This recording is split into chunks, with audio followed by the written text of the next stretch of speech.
सो hi everyone. तो students, आज के सेशन में हम डिस्कस करने जा रहे हैं कुछ टेक्स्ट से रिलेटेड एमसीक्यूज, मिक्स क्वेश्चंस रहेंगे, जिसमें कुछ इडियम्स रहेंगे, कुछ वन वर्ड सब्स्टिट्यूशंस और कुछ ग्रामर के ऊपर आधारित भी आपको सवाल मिलेंगे और कुछ प्रेपोजिशंस के। राइट, तो क्वेश्चन की तरफ मूव करते हैं। जैसे कि आपके सामने एक सवाल लिखा हुआ है यहाँ पे, और यहाँ पे पूछ रहा है आपसे, आपको इसका क्या देना है स्टूडेंट्स, मीनिंग बताना है। मीनिंग ऑफ द इडियम बोल रहा है, एक मुहावरा लिखा है, to give a person the cold shoulder.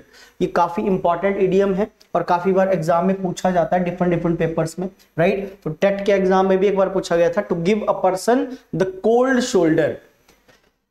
Different method से आता है, to give a person use कर रहा है, वैसे डायरेक्ट कोल्ड शोल्डर भी आ सकता है कि कोल्ड शोल्डर का मीनिंग क्या होता है। राइट, तो अब आप ऑप्शंस को चेक करोगे तो देखो क्या बोल रहा है, to offer someone ice cream, to sit straight, to be humble या to treat coldly. Actually cold shoulder का मतलब होता है जब आप किसी चीज को ना इग्नोर करते हो, किसी चीज को अवॉइड करना। राइट, मान लो एक अध्यापक है, एक शिक्षक है, और वो क्लास में क्या करते हैं कि मतलब जो बच्चे इंटेलिजेंट है उनकी तरफ ध्यान देते हैं, और जो बच्चे पढ़ाई में थोड़े पुअर है, ठीक है, मतलब कमजोर है, वीक है, उनको कोल्ड शोल्डर करते हैं। कोल्ड शोल्डर मतलब उनकी तरफ ध्यान नहीं देना, टेक नो नोटिस। राइट, तो एक्चुअली यहां पे ये जो पहला आंसर है तो बिल्कुल ही इररिलेवेंट हो जाएगा। ठीक है, सीधे बैठना ऐसा भी कुछ भी नहीं है। ठीक है, हम्बल काइंडनेस से रिलेटेड कुछ भी नहीं है। इसका आंसर होना चाहिए यहाँ पे डी। इस मीनिंग के आधार पे जो इसका मतलब होता है कोल्ड शोल्डर का, इग्नोर करना, to treat coldly. To treat coldly मतलब बेरुखी से पेश आना। अब सिंपल सी बात है, जिसको आप लाइक नहीं करते, जिससे आप फ्रेंडली नहीं होना चाहते हो, तो उसको आप ध्यान थोड़ी दोगे। टू टेक नोटिस हो सकता है इसका मीनिंग, इग्नोर हो सकता है, अवॉइड हो सकता है। यहां पे आ गया टू ट्रीट कोल्डली, मतलब आप बेरुखी से पेश आते हो क्योंकि आप उसको पसंद नहीं करते। Right, you don't like him और her, so you always give him या हर कोल्ड शोल्डर, मतलब उसको आप बिहेव करते हो उससे कोल्डली, बेरुखी से। सेकंड सवाल देखेंगे, बोले अवर एग्जामिनेशन कमेंसेस। इसका मतलब होता है इस वर्ड का बेसिकली स्टार्ट होना, शुरू होना, जिसे स्टार्टेड बोलते हैं ना, जैसे कमेंसेस भी बोलते हैं। राइट, सो अवर एग्जामिनेशन कमेंसेस डैश मंडे। अगर सिर्फ यहां पे मंडे होता, ठीक है, कमेंसेस डैश मंडे नेक्स्ट। अब यहां पे मंडे नेक्स्ट आ रहा है। राइट, मंडे के बाद क्या लगा रहा है, नेक्स्ट मंडे होता। अगर ऐसे होता नेक्स्ट मंडे, कॉन्सेप्ट है छोटा सा, ध्यान रखना आपने। अगर सेंटेंस में नेक्स्ट मंडे होगा, ठीक है, तो पीछे कोई भी प्रेपोजिशन नहीं भरी जाएगी, तो कुछ नहीं आएगा। आप सीधा बोल सकते थे our examination commences next Monday, तो no need to use their preposition on. लेकिन ये क्या कर रहा है, ये लिख रहा है मंडे नेक्स्ट, तो फिर ऑन आए, ऑन मंडे नेक्स्ट। छोटी सी बात है, नेक्स्ट मंडे के लिए हम कोई प्रेपोजिशन नहीं लगाएंगे, लेकिन अगर मंडे नेक्स्ट लिख रहा है तो फिर वहां पे आपको ऑन लगाना पड़ेगा। चलिए थर्ड सवाल देख सकते हो, बोले choose the incorrect passive voice. अब ये 4 एग्जांपल आपके सामने लिखे हुए हैं स्टूडेंट्स, डिफरेंट तरीके से एग्जामिनर नॉलेज को चेक करता है, किस तरह से सवाल पूछेगा। करेक्ट स्पेलिंग पूछ लेगा, करेक्ट पैसिव वॉइस पूछ लेगा, इनकरेक्ट पैसिव वॉइस पूछ लेगा, जैसे कि इस सवाल में पूछ रहा है। अब आपके रूल रेगुलेशन यहाँ पे सही होने चाहिए, नहीं तो आप यहाँ पे फंस जाओगे।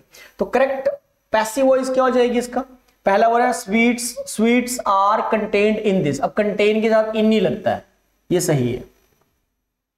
हमें पूछा है इसने इनकरेक्ट ढूंढना है, हमें इनकरेक्ट पैसिव वॉइस ढूंढनी है, करेक्ट नहीं, तो पहली तो सही है। ही हैज बीन अप्रिशिएटेड, ये भी सही है। This novel is being sold like hotcakes. This novel is being sold, हो सकता है कॉन्टिन्यूस में टेंस में होगा, तो ये भी सही है। तो अगर रूल रेगुलेशन के आधार पे चले तो पहला, दूसरा और चौथा बिल्कुल सही है।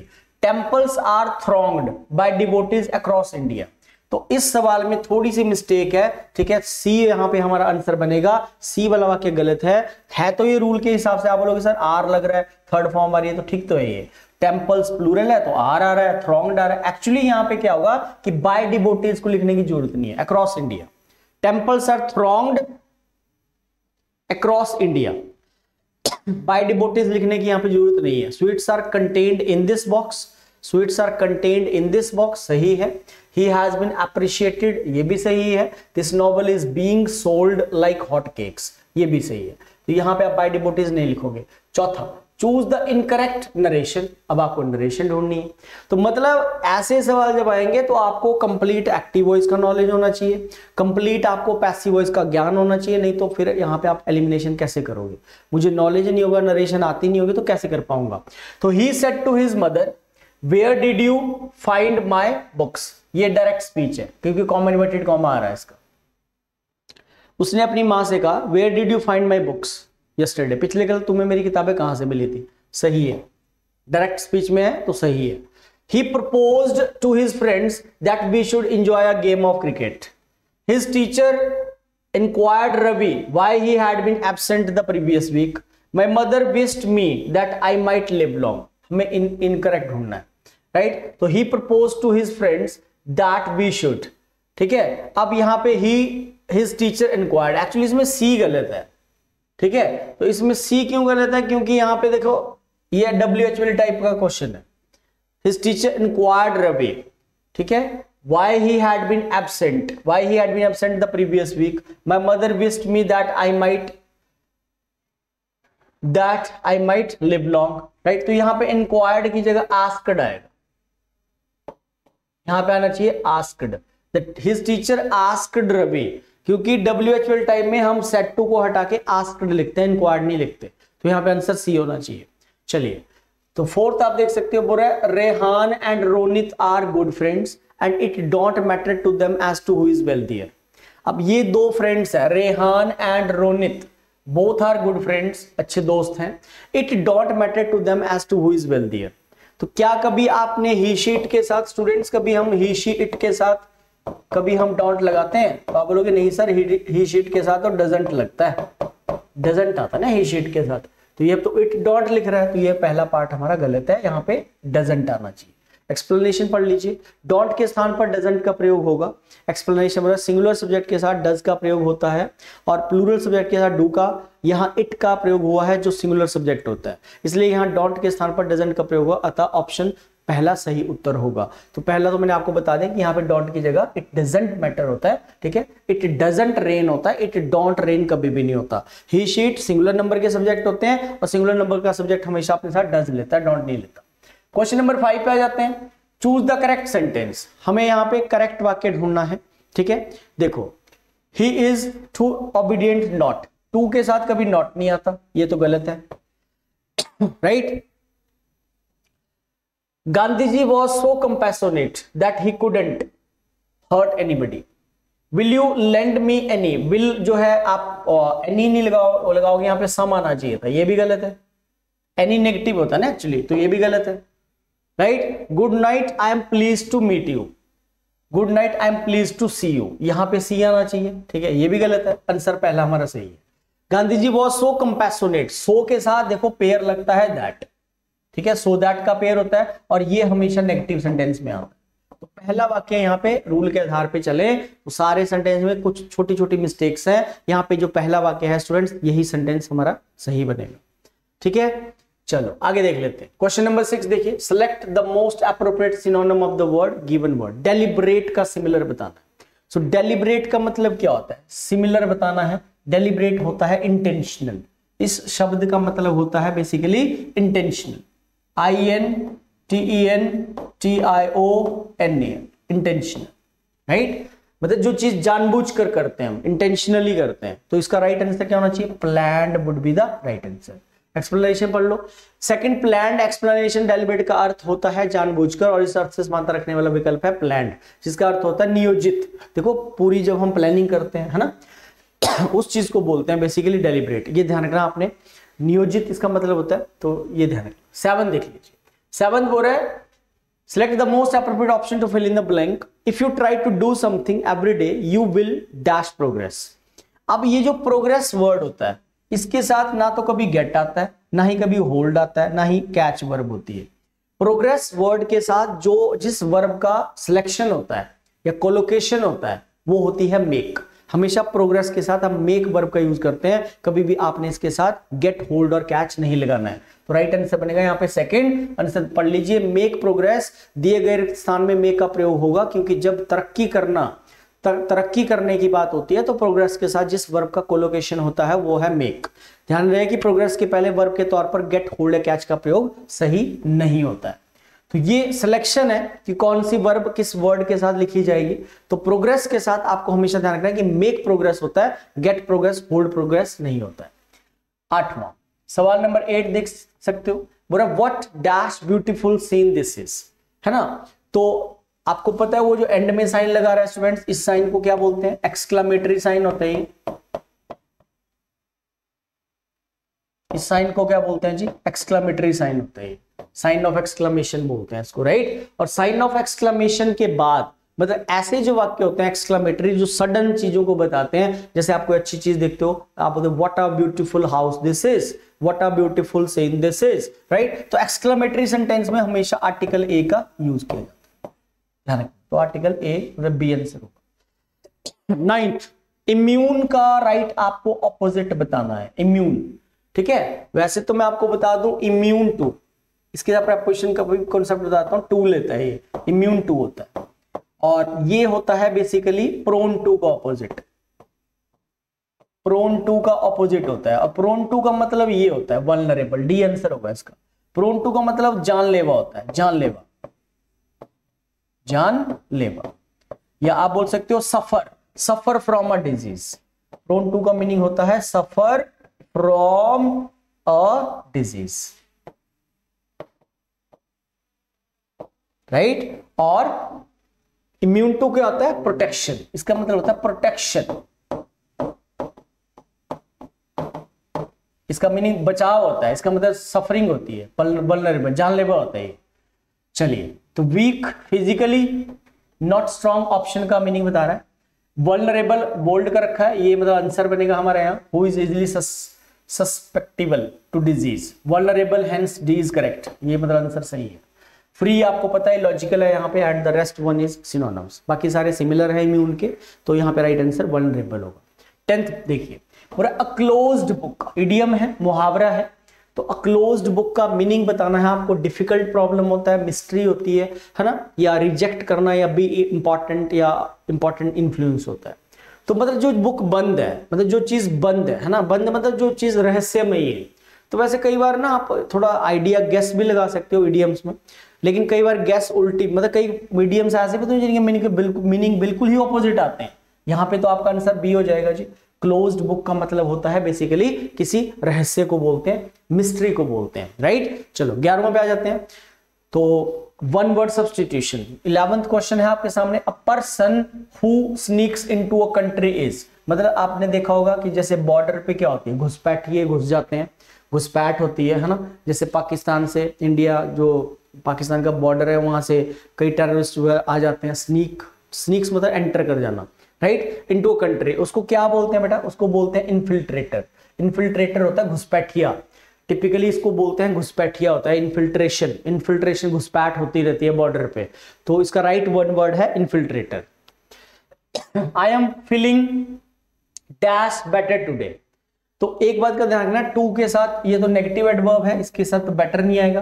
फेयरली बेटर भी गलत होता है, फेयरली के साथ भी आप बेटर नहीं लिखते हो, राइट आंसर होगा I am feeling rather better today, मतलब आज जो है मैं थोड़ा अच्छा फील कर रहा हूं, तो rather better can be the right answer, fairly better कभी भी नहीं होता।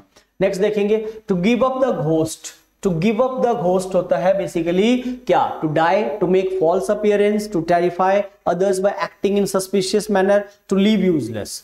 To give up the ghost मतलब क्या होता है, to give up the ghost होता है बेसिकली कि जब इंसान की जो आत्मा है वो परमात्मा के पास चली जाती है ना। तो राइट आंसर क्या होना चाहिए, जब इंसान मर जाता है उसको बोलते हैं to give up the ghost, right answer to die होगा। 14वां के देखेंगे जी, 14वां बोल रहा है I can not put up dash this insult, I can not put up dash this insult, right. तो यहां पे क्या हो जाएगा, एक पुट ऑन है, इसका मतलब वेयर होता है, पहनना होता है, राइट। और एक आपका पुट ऑफ होता है, ये पोस्टपोन करना होता है। एक फिर आपका पुट आउट होता है, इसका मतलब बुझाना होता है, please put out the lamp. It means बुझाना। लेकिन यहाँ पे ये कुछ भी नहीं आएगा, वैसे अलग से बता दिया आपको मीनिंग। पुट ऑन मतलब पहनना होता है, गेन करना भी होता है put on. She is putting on weight these days, she is putting on weight these days मतलब आजकल वेट गेन कर रही है। पुट ऑफ मतलब पोस्टपोन करना, कोई फंक्शन था भाई 10 तारीख को होना था लेकिन सेम डे कोई प्रॉब्लम आ गई तो आपने उसको पुट ऑफ कर दिया, आप किसी और डेट को उसको स्थगित कर दिया। पुट आउट का मतलब बुझाना होता है। So I can not put up, यहां पे आंसर बनेगा हमारा C with. I can not put up with, और इसका मतलब लिख सकते हो आप पुट अप विद एक अलग फ्रेज बनती है, और put up with phrasal verb का मतलब होता है बेसिकली सहन करना, टू टॉलरेट, बर्दाश्त करना, है ना। कोई पर्सन है वो ये बोल रहा है कि मैं इस बेइज्जती को बर्दाश्त नहीं कर सकता हूं। I can not put up with this insult. So put up with means to tolerate होता है, बर्दाश्त करने को बोलते हैं। 15 पे आ जाते हैं। To rip up old sores is what, है ना, मतलब पुराने जो कई लोग होते हैं गड़े मुर्दे उखाड़ते हैं, है ना, पुरानी बातों को ताजा कर देते हैं, तो ओल्ड सोर्स वही हो गया। क्या हो सकता है, अब आपको मीनिंग जब पता लग जाता है तो थोड़ा सा आप यहाँ पे ऑप्शन से एलिमिनेशन करने की कोशिश, किसी चीज को बर्बाद कर देना ना जी, क्रियोलिटी से पेश आना नहीं, आंसर होगा C. To open a quarrel, reopen कर देना, जैसे केस भी रीओपन होते हैं ना, कोई केस दब जाते हैं ना, फाइल दबी हुई है लेकिन केस फिर कुछ ऐसी घटना होती है कि केस दोबारा रीओपन करना पड़ता है, तो उसको बोलते हैं to rip up old sores, मतलब गड़े मुर्दे उखाड़ना।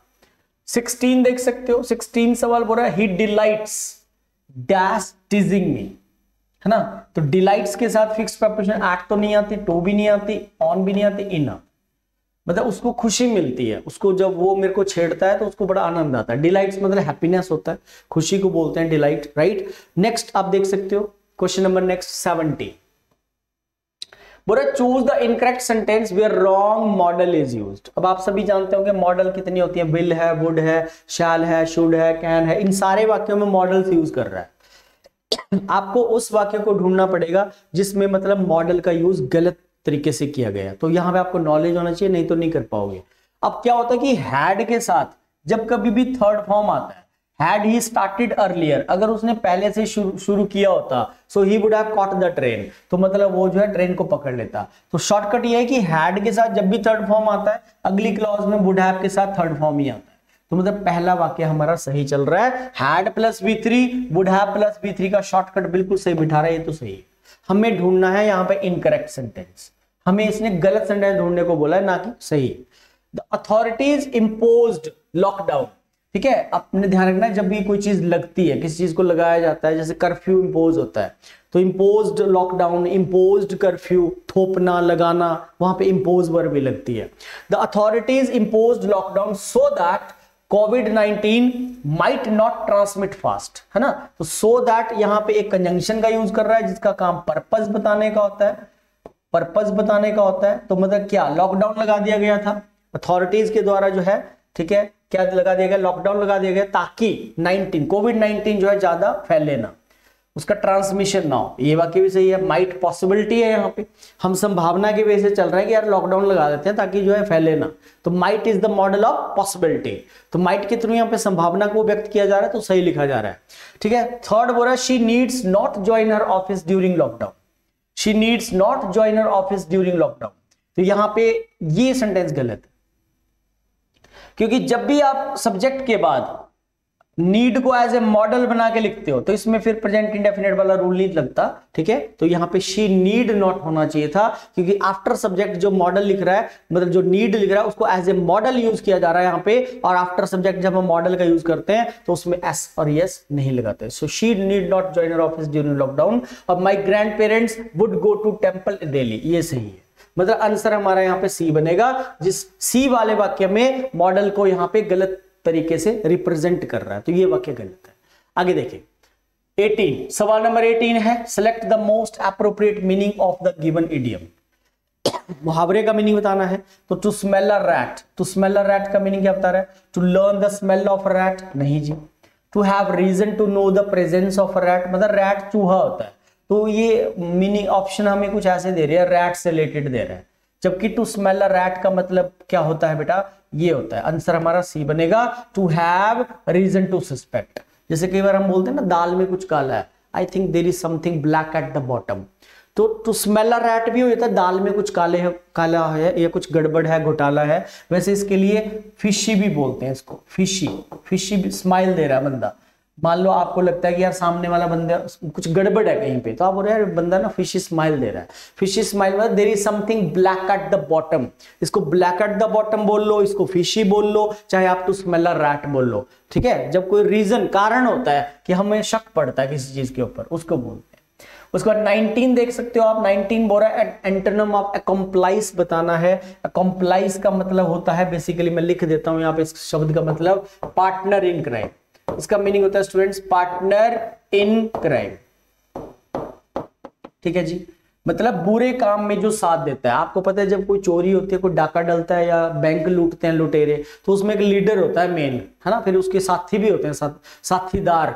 गलत काम में जो सहभागी होता है उसको कॉम्प्लाइस बोलते हैं, अच्छे काम में नहीं। अच्छे काम में जो साथ देता है वो तो फ्रेंड होता है ना। So a friend in need is a friend in deed, ये कहावत भी आपने सुनी होगी, हम ऐसे भी बोलते हैं। दोस्त वही होता है जो दोस्त के काम आता है ना, तो वो अच्छे काम में साथ देता है आपका, वो आपका फ्रेंड है। तो क्योंकि ये वर्ड नेगेटिव है, एक्चुअली अकम्प्लाइज नेगेटिव वर्ड होता है, तो इसका जो इसने ऑपोजिट लेना है, ये एक्चुअली नेगेटिव वर्ड है। तो अगर हम फ्रेंड करते हैं ना, तो फ्रेंड होता है पॉजिटिव, तो जबकि इसका आंसर नेगेटिव में ही जाएगा, तो हम लेंगे इसका डी आंसर, अपोनेंट। अपोनेंट मतलब जो आपका विरोधी है, जो आपसे नफरत करता है, ठीक है, वही अपोनेंट है। दुश्मन तो आपका वही होगा ना जो आपसे नफरत करता है। जो आपसे प्यार करता है वो तो आपका दोस्त है, वो तो आपका फ्रेंड है। तो अकम्प्लाइज का ऑपोजिट फ्रेंड इसलिए नहीं बन सकता क्योंकि ये बेसिकली पॉजिटिव वर्ड है। तो नेगेटिव वर्ड का आंसर हमने नेगेटिव में उठाना है और अपोनेंट चला जाएगा इसका राइट आंसर। उसके बाद 20 देख लीजिए, क्वेश्चन नंबर 20 आपके सामने है ये। Read each sentence and choose the part of the sentence that has an error. भाई इस पूरे वाक्य में कहीं ना कहीं गड़बड़ है, इसको तोड़ के एक ही सेंटेंस है ये, इसको 4 ऑप्शन में लिख दिया, ए बी सी, और डी में फिर दे दिया नो एरर। तो आप देख सकते हो यहां पे बोल रहा है although they are living in Delhi for the last 5 years they have not seen the Qutub Minar. तो बोल रहा है हालांकि वो दिल्ली में पिछले 5 वर्षों से रह रहे हैं। तो ये जो फॉर द लास्ट 5 years है स्टूडेंट्स, ये एक टाइम है ना, और टाइम के लिए मतलब कौन सा टाइम है, ड्यूरेशन है, ये टाइम की ड्यूरेशन है इसके लिए। और ड्यूरेशन के लिए हमेशा हम फॉर ही लगाते हैं, है ना, चाहे ईयर्स आ जाए, चाहे मंथ्स आ जाए, चाहे वीक्स हो, चाहे मिनट्स हो, चाहे आवर्स हो, चाहे सेंचुरीज हो, ठीक है। तो इन सब के लिए हम हमेशा फॉर लगाते हैं। For the last 2 years, for the last 2 months, for the last 2 weeks, for the last 5 minutes, है ना, दिन हो, महीने हो, साल हो, घंटे हो, सेकंड्स हो, मिनट्स हो, सबके साथ फॉर आता है। तो टाइम तो ठीक लिख रहा है, लेकिन इसके साथ टेंस गलत दे रहा है। यहाँ पे आर लिविंग नहीं होगा, यहाँ पर चाहिए था हैव बीन, क्योंकि प्रेजेंट परफेक्ट कॉन्टिन्यूस टेंस लगना चाहिए था यहाँ पे। और प्रेजेंट परफेक्ट कॉन्टिन्यूस जब भी हम लगाते हैं उसमें कभी भी स्टूडेंट्स इज द आर नहीं लगाते, वहां पे लगाते हैं हैज बीन या have been. So although they have been living in Delhi for the last, क्योंकि टाइम आ गया, टाइम जब भी आएगा सिंस फॉर, तो आपको हैज बीन हैव बीन में जाना है, कभी वहां इज एम आर को हम नहीं यूज करते, ये आपको ध्यान रखना है। क्वेश्चन नंबर 21, बोला which of the following is a correct sentence. अब इन सारे वाक्यों में हमें करेक्ट सेंटेंस को ढूंढना है। तो बोला it is raining since morning, it has been raining since morning, correct sentence ढूंढना है। अब क्वेश्चन को देख लीजिए पहले पूछ क्या रहा है ना, तो पूछ रहा है आपसे ये करेक्ट स्टेटमेंट मांग रहा है यहाँ पे, सेंटेंस कौन सा करेक्ट है। तो क्या इट इज रेनिंग, ये तो फिर वही बात है जो अभी पीछे बताया मैंने बोला फॉर सिंस आएगा तो आप इज एम आर में जा ही नहीं सकते। तो it is raining since morning गलत है। It has been raining for morning कभी नहीं होता। सिंस जो होता है बेसिकली, ये सिंस जो हम लगाते हैं स्टूडेंट्स, ये हम लगाते हैं पॉइंट ऑफ टाइम के साथ, इसको लिखा जाता है बेटा पॉइंट ऑफ टाइम के साथ। और पॉइंट ऑफ टाइम के लिए हम हमेशा ही सिंस लिखते हैं, फॉर कभी नहीं लिखते। तो सी ऑप्शन भी हमारी यहाँ पे गलत है। उसके बाद it is raining for morning, ये बिल्कुल ही गलत है, आंसर बनेगा बी। ठीक है जी, तो बी आंसर बनेगा हमारा। It has been raining since morning, मैंने बताया सिंस फॉर जब भी आएगा, so you have to always pick their basically present perfect continuous tense, right. चलो आगे देख लेते हैं 22, वर्क हार्ड, मेहनत करो, ठीक है, कहीं ऐसा ना तुम फेल हो जाओ। तो कभी भी यहां शुड आए तो ये आपको पता होगा कंजंक्शंस होते हैं बेसिकली, है ना। तो ईदर के साथ जैसे सभी बच्चे जानते हैं ईदर का जोड़ा क्या होता है स्टूडेंट्स, और होता है। फिर नीदर का जोड़ा कौन सा होता है भाई, आप बोलोगे सर ये नॉर होता है, ये तो हमें पता है ईदर और नीदर नॉर। तो उसी तरह आपको ये भी ध्यान रखना है कि जब भी आगे शुड आता है तो ये जोड़ा होता है बेसिकली लेस्ट का, और लेस्ट एक नेगेटिव पर्पस का कंजंक्शन होता है, और इसका मतलब होता है हिंदी में इसका मीनिंग होता है कहीं ऐसा ना हो। बंदा बोल रहा है कि मेहनत करो कहीं ऐसा ना हो तुम फेल हो जाओ, मेहनत करो कहीं ऐसा ना हो आप फेल हो जाओ, तो लेस्ट आएगा, क्योंकि लेस्ट का जोड़ा क्या होता है, शुड होता है, राइट। तो ये 22 क्वेश्चंस मैंने आपको प्रैक्टिस करवा दिया आज के सेशन में, ठीक है। 22 सवाल हमने करे हैं, जिसमें मैंने आपको ग्रामर के क्वेश्चंस करा दिए, एक नरेशन का था, एक वॉइस का था, वोकेबलरी के थे, और इडियम्स बहुत सारे करे हमने। तो इनको धीरे धीरे आप रिवाइज करते चलो, है ना। To rip up the old sores करा, जैसे कि इडियम कोल्ड शोल्डर आपने करा, तो कोल्ड शोल्डर इग्नोर करना होता है। To rip up the old sores मतलब गड़े मुर्दे उखाड़ना होता है। तो इनको एक बार आप प्रैक्टिस करते चले, इन क्वेश्चंस को, ट्रैक यही रहता है पेपर में, टेट के एग्जाम में क्वेश्चंस कुछ इस तरह के ही आते हैं। तो आज के सेशन में इतना रहेगा। Thank you very much, take care, see you.